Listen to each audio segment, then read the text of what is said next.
uma rede de captação de alunos, porque o jovem cubano ele pode entrar na universidade sem sair do seu município, né? Da sua cidade. Só sai quando ele conclui essa primeira parte. É claro que tem muita gente que fica anos fazendo isso, porque tem outros formatos. Agora,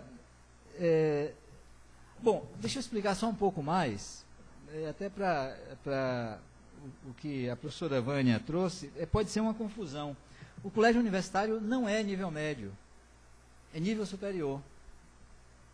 O nome colégio, ele é reduzido, quer dizer, no significante, pelo adjetivo universitário. Ele não é colégio de aplicação.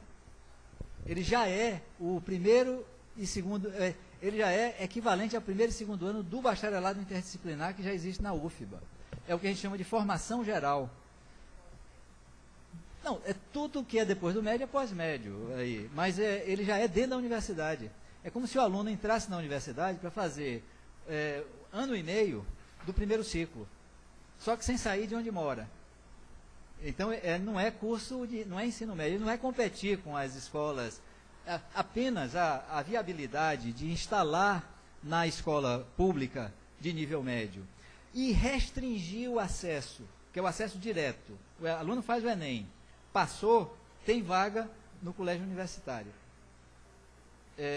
Isso significa que ele entra na universidade sem precisar se deslocar. Ele só se deslocará se ele tiver um desempenho nesse percurso inicial tal que justifique ele receber o seu certificado de curso sequencial que ele concluiu e ele vai para a área de concentração, aí ele tem que se deslocar. E não vai ter jeito, porque não dá para você descentralizar uma série de atividades, inclusive práticas. Você não vai poder implantar laboratórios de metrologia nessas pequenas cidades. Ele terá que ir para o centro de tecnologia para fazer. Mas aí ele terá a escolha de fazer isso em 1 ano e meio, completa o BI, adquire uma habilitação profissional, nesse caso de nível pós-médio, mas não é profissional, se insere no mercado de trabalho no porto, na ferrovia, e pode continuar a estudar engenharia. Só que sua engenharia vai ser mais curta. Por quê? Porque ele só vai fazer a parte específica da engenharia. Todos os cálculos, as químicas, as físicas, ele terá concluído no BI. Como, aliás, já é, aqui em Salvador, já é assim, no nosso bacharelado interdisciplinar, né? Aí isso me permite trazer mais algumas informações sobre como estamos concebendo, ainda sem fechar, a maneira de operar. Se a gente deslocar professores o tempo inteiro para residir nesses locais, o sistema deixa de ter a eficiência que ele teria. É claro que haverá necessidade de supervisão, controle de qualidade e coordenação. Mas aí, a região sul, eu sou nativo dessa região, ela tem uma característica cultural que algumas outras têm. Eu não sei se aqui no Recôncavo tem. O dia mais importante da semana é o sábado. Porque o pessoal desce da roça, tem a feira, os bancos abrem, informalmente, mas abrem.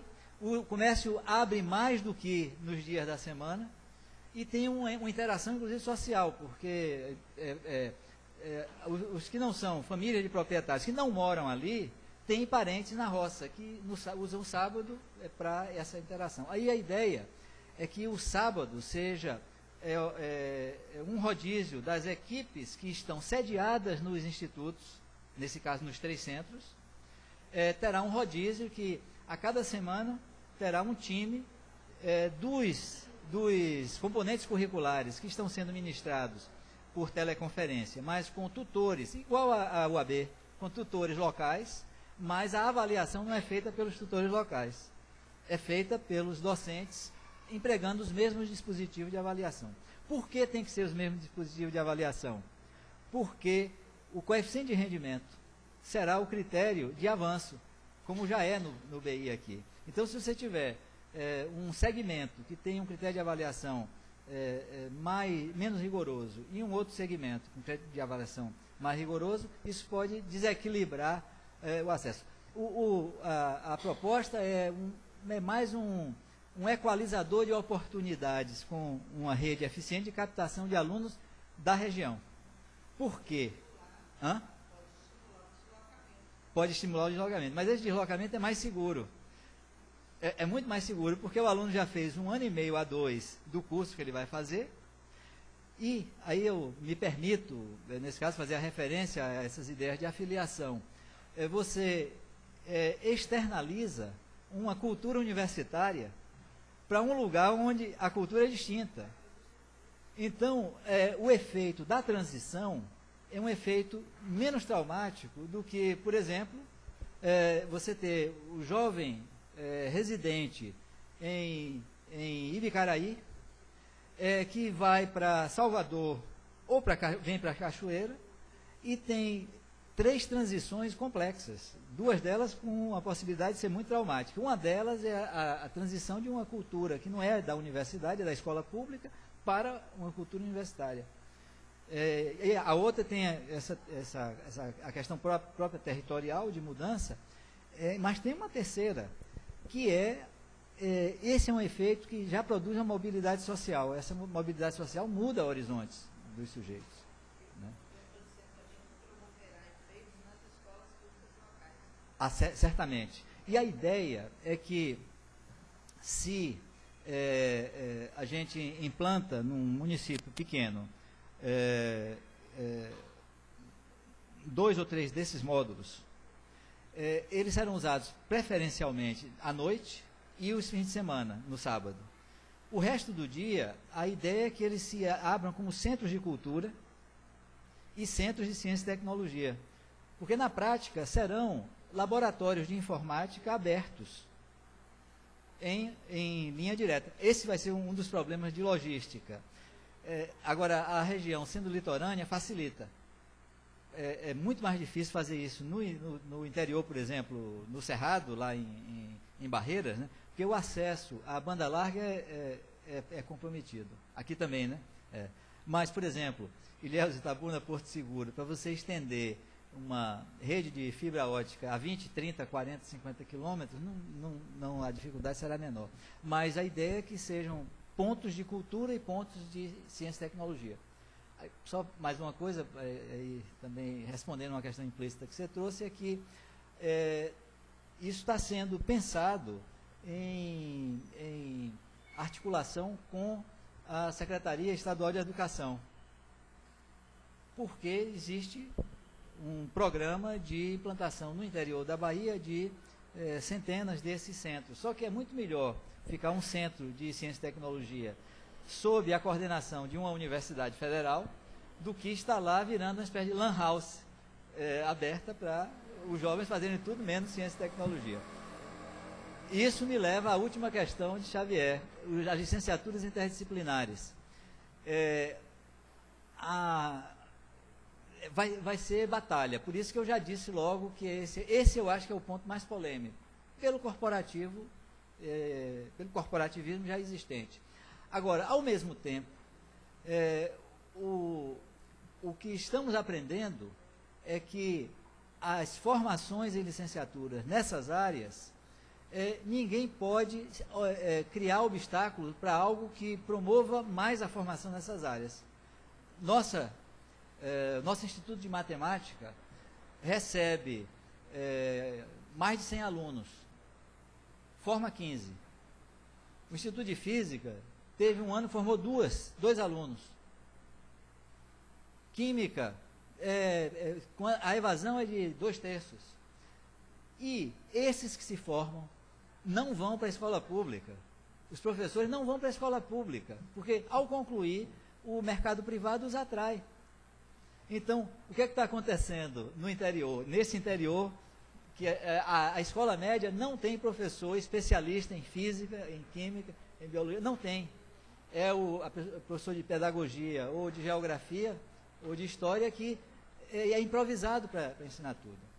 E a outra coisa que, nesse caso, eu acho que vai contribuir muito é a ideia da residência pedagógica.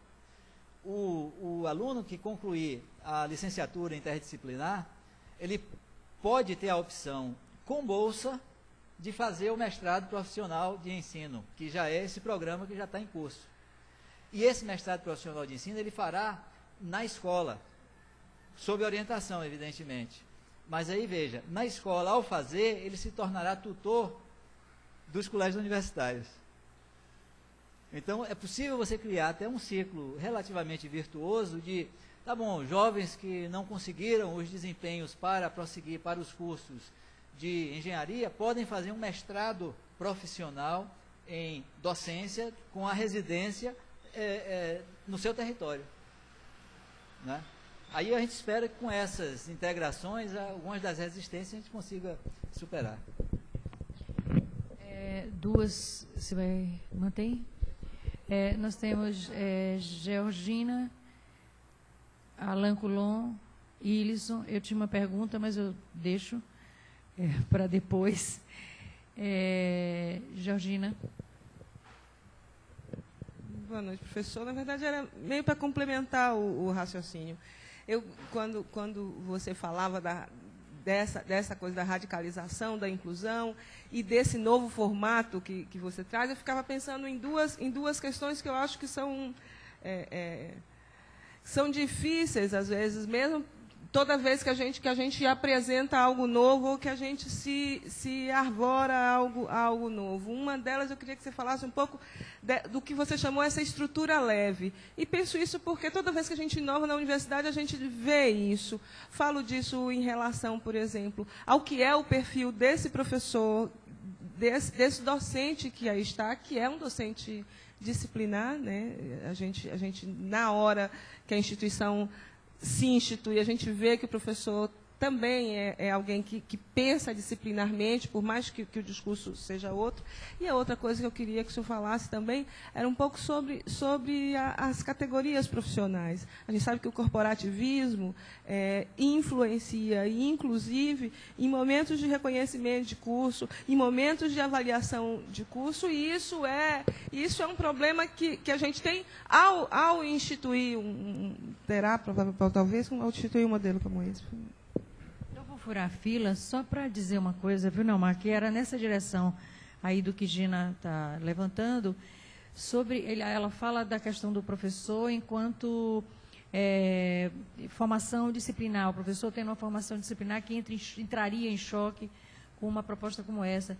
Eu levanto a questão mais ampla ainda da formação pedagógica das pessoas que serão selecionadas para serem docentes numa proposta como essa, né? Um edital, que edital é esse, né? Bom, Alain Coulon. Eu preciso do seu coisa para traduzir. Merci beaucoup. Je voudrais remercier Naomar pour nous avoir présenté la qualité de son projet. Eu agradeço a Naomar por ter nos apresentado a qualidade do seu projeto. Il y a 3 ans, lorsqu'en France on a commencé les investissements d'avenir, há 3 anos atrás, quando nós começamos na França os investimentos para o futuro, au ministère, en tant que directeur de la stratégie, j'ai écrit un texte. No Ministério, enquanto diretor de estratégia, eu escrevi um texto. Puis ensuite, je l'ai arrêté, ce texte. Eu parei de escrevê-lo. Parce que il construisait ce que pourrait être mon campus idéal. Porque ele falava, na verdade, do que poderia ser o meu campus ideal. Donc je vais pas commencer maintenant. Eu não vou começar com isso agora a me desculpar. Mais j'ai reconnu certains traits de mon campus idéal.